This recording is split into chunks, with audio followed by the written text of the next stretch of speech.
Hi, first graders. We are going to continue reading our Cam Jansen book. We're on chapter 6. Jimmy? Jimmy who? Both police officers asked Mr. Collins. I told you that when I moved in, I had new locks and an alarm put in. Well, Jimmy works for the locksmith. Jimmy worked here for almost a week. When he finished, I brought in all these coins. I thought they'd be safe here. Where does Jimmy work? What's the name of the locksmith? The policeman asked. He works for Lenny at Seaside Hardware. It's in the Hamilton shopping mall. If you'll come with us, the policewoman said to Cam, Eric, and Mr. Collins, we'll go there and see if we can find Jimmy. Cam and Eric got into the back seat of the police car. Mr. Collins locked the front door of his store, set the alarm, and then got into the back seat too. The policewoman drove the car into the shopping mall parking lot. She parked it in front of the Seaside Hardware store. Cam, Eric, Mr. Collins, and the two police officers went inside the store. Tools and garden supplies filled the front of the store. In the back, behind a counter, there were rows of keys hanging, and a bald man wearing a blue shirt stood there.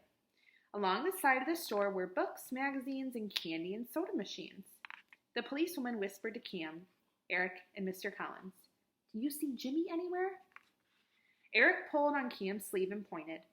Someone with dark hair and eyeglasses with red frames was buying something from one of the machines. That's him, Cam whispered to the policewoman. So there he is, buying something. Yes, that's Jimmy, Mr. Collins said. The police walked toward the machines. Cam, Eric, and Mr. Collins followed them. Jimmy saw the police coming. He looked frightened, but he didn't run off. He turned back to the machine. As he put his money in, Cam looked straight at him and said, Click. All right, young man, the policewoman said. There are a few questions we'd like to ask you and your boss. They led Jimmy to the back of the store. Are you a locksmith? The policewoman asked the man behind the counter. Yes, I'm Lenny. Did you put in new locks and an alarm in Collins' coin shop? I didn't. Jimmy did. He's new here. It was his first job alone, and I checked his work. He did a fine job. Well, the store was robbed. 2 gold coins are missing, and these 2 children saw Jimmy leaving the store when it should have been closed. Oh, I didn't take any coins. You can check me, Jimmy said. Jimmy took a pen, a few coins, and some dollar bills from his pants pockets. He put them on the counter. Then he turned his pockets inside out and said, See, I don't have any gold coins. Eric pointed to a red plaid jacket hanging behind the counter. Can we check your jacket too?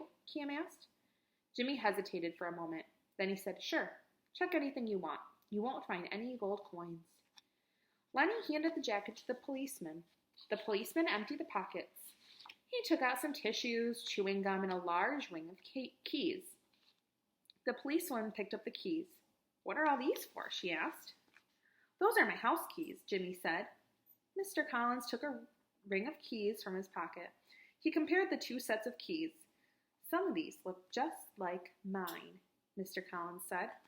Lenny compared the keys and said, Some of these are the same. All right, Jimmy, the policewoman said. You'll have to come with us and answer some questions. What about my coins? Mr. Collins asked. You're not getting any coins back, Jimmy said, because I don't have them. Okay, so there they are with the keys. And that is the end of chapter 6. You'll have to listen on Monday to hear chapter 7. I hope you guys have a great weekend. Bye, first graders.